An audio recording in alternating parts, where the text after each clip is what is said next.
Hola, ¿qué tal? Muy buenas noches, compañeros, maestro. Es un gusto para mí, Luis Lee, dar comienzo con la última presentación que nos compete al respecto de los elementos de la obligación fiscal, siendo los elementos de sujetos y exención los últimos que repasaremos el día de hoy a través de este video que les hemos preparado, su servidor, Luis Lee, Jonathan Betancourt, Víctor Gutiérrez y Alexander Pot. Para dar introducción al tema, es importante repasar los otros elementos que hemos visto en los videos que ustedes amablemente nos han presentado, tales como el objeto, el hecho imponible, la base, la cuota y el pago. Para poder entender mejor todo esto y de forma resumida, aquí hay un ejemplo. María, una empleada asalariada en México, tiene un ingreso anual de 300,000 pesos.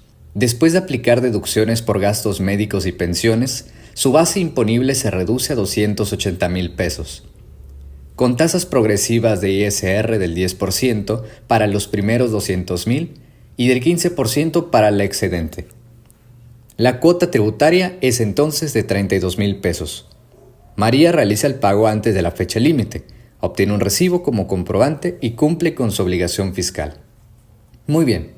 En este ejemplo podemos comprender todos los elementos que ya se han platicado a lo largo de los videos. El objeto. El objeto es entonces el ingreso que está obteniendo, el aumento del patrimonio. Al principio de la oración dice María, una empleada asalariada en México. Entendiendo entonces el objeto como este ingreso que ella está obteniendo. El hecho imponible, la hipótesis que hace posible que se califique como el impuesto del ISR, es decir, un salario, en México. Como sabemos, el ISR se presenta en nuestro país por la razón de ganar dinero. Hasta este momento ya tenemos objeto y hecho. Ahora bien, la base. Entendiendo la base como el patrimonio, pasivos, activos, que tiene la persona, en este caso María al ser una persona física. Se le conoce que son en total 280,000 pesos pasando las deducciones. Es entonces que la base serán 280,000 pesos. La cuota.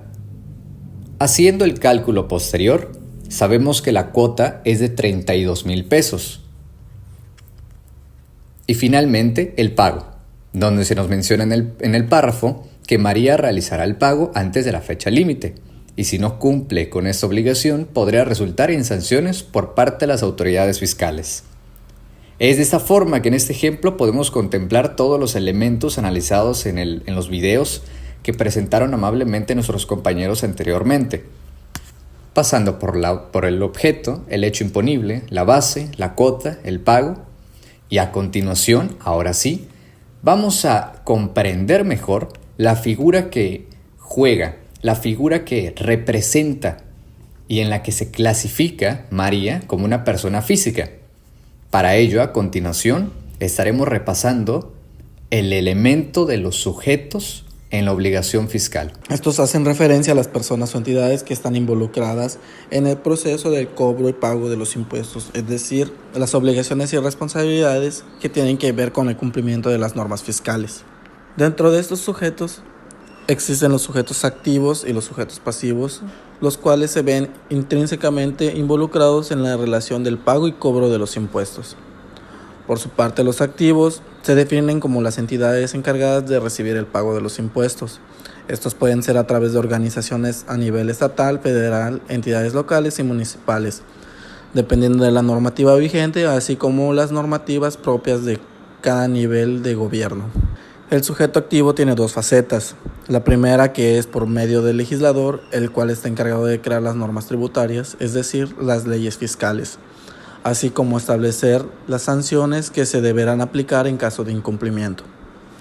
Derivado de esto existe el Ejecutivo, que se encarga de ejecutar dichas normas, es decir, a través de lo establecido en la ley, y por el incumplimiento de dicha ley, ellos se encargarán de aplicar las sanciones correspondientes a lo establecido en la normativa, así como también estarán a cargo del cobro directo de los impuestos a través de ciertos institutos o instituciones tales como Hacienda, el SAT y algunos órganos autónomos, como en este caso el IMSS y el FOBISTE.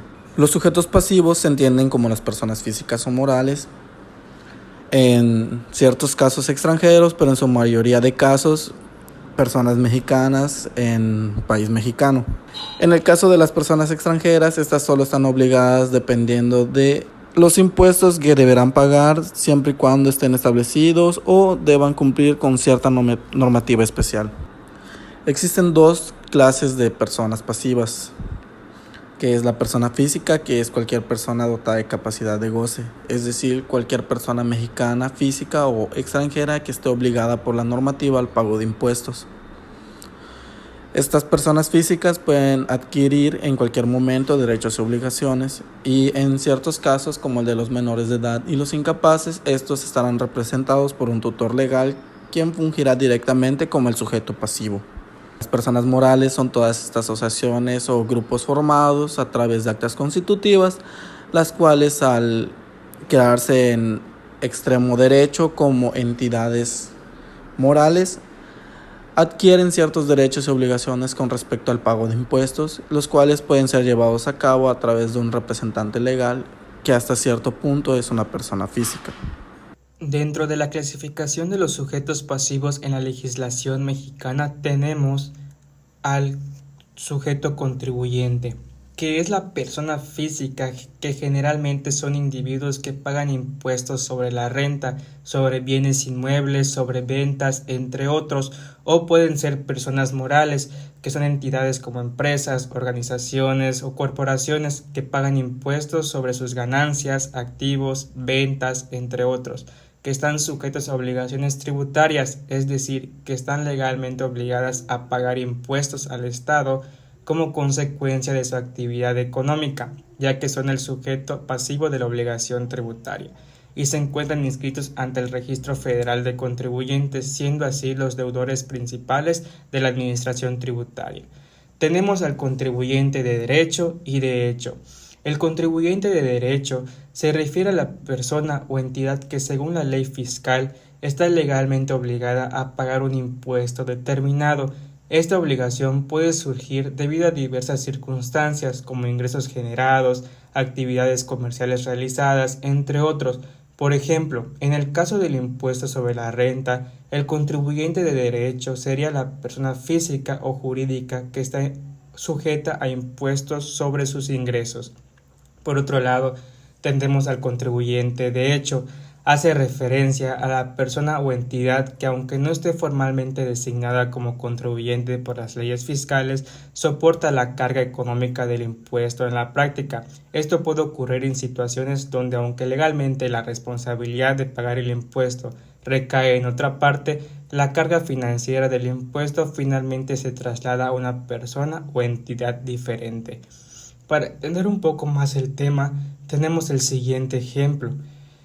El IVA, al ser un impuesto indirecto, el contribuyente que traslada el impuesto es el contribuyente de derecho y el contribuyente que es el consumidor final del bien o servicio, es decir, a quien se le es trasladado el impuesto y quien realiza el pago del impuesto es el llamado contribuyente de hecho. Por otro lado, en esta misma clasificación de los sujetos pasivos tenemos a los responsables solidarios. Los responsables solidarios son aquellas personas físicas o jurídicas que, de acuerdo con la legislación tributaria, comparten la responsabilidad del cumplimiento de las obligaciones fiscales con el contribuyente principal. Esto significa que, en el caso de que el contribuyente principal no cumpla con sus obligaciones fiscales, los responsables solidarios pueden ser requeridos por la autoridad fiscal para cumplir con dichas obligaciones en su lugar. Otro elemento de la obligación fiscal tenemos a la exención. La exención fiscal es un beneficio otorgado por las autoridades fiscales que libera a ciertos contribuyentes o tipos de ingresos de la obligación de pagar impuestos sobre ellos, es decir, implica que ciertos ingresos, bienes o actividades estén exentos de impuestos. En otras palabras, la exención fiscal, como el supuesto en que a pesar de realizarse el hecho imponible, la ley exime del cumplimiento de la obligación tributaria principal, es decir, se produce cuando a pesar de realizarse el hecho o acto que origina una obligación de pago o de un tributo, una ley nos quita esta obligación de pagar. A continuación, tenemos la clasificación de las exenciones. las cuales están distribuidas de la siguiente manera. Como primer punto tenemos a las objetivas, las cuales se enfocan en la persona quien realice la operación. Esta puede ser las entidades y organizaciones, las cuales se encuentran exentas de pago de determinado impuesto. En segundo punto tenemos a las subjetivas. Estas ignoran completamente a la persona, sino se enfocan en la actividad, considerando la calidad de atributos de las personas. Como tercer punto tenemos a las permanentes. Estas se conceden y subsisten hasta que se reforme la ley. Después tenemos a las transitorias. Estas se establecen por un tiempo determinado y las encontramos en las leyes. Y las absolutas son, como su nombre nos dice, nos eximen de toda aquella obligación principal y accesoria. A comparación de las relativas, son las que nos eximen de la obligación principal, pero no de las accesorias. También tenemos a las constitucionales, ya que éstas nos indican y nos expresan lo que está en la Constitución Federal. Las económicas son las que para proporcionar el desarrollo del país, y las distributivas son aquellas que conceden con el fin de distribuir equivalentemente las cargas fiscales. Y por último, tenemos con fines sociales. Estas las encontramos en funciones deportivas, culturales, de arte, etc. Para entender más la clasificación de las exenciones, tenemos los siguientes ejemplos. Existe una exención cuando una operación genera la obligación de liquidar un impuesto, pero existe una norma que hace que dicha obligación no se aplique. La prestación de un servicio de asistencia médica es una operación sujeta a IVA, pero exenta. No hay que aplicar el impuesto en la factura de servicios. Como segundo ejemplo, tenemos la exención de impuestos sobre la propiedad. Algunos tipos de propiedades pueden estar exentos de impuestos sobre la propiedad, como propiedades utilizadas para fines religiosos, educativos o gubernamentales. En esto tenemos las iglesias, las escuelas públicas y edificios gubernamentales que pueden estar exentos de impuestos sobre la propiedad. Muchas gracias por su atención. Espero y les haya gustado este video y que les sea de mucha ayuda esta información. Nos vemos hasta la próxima.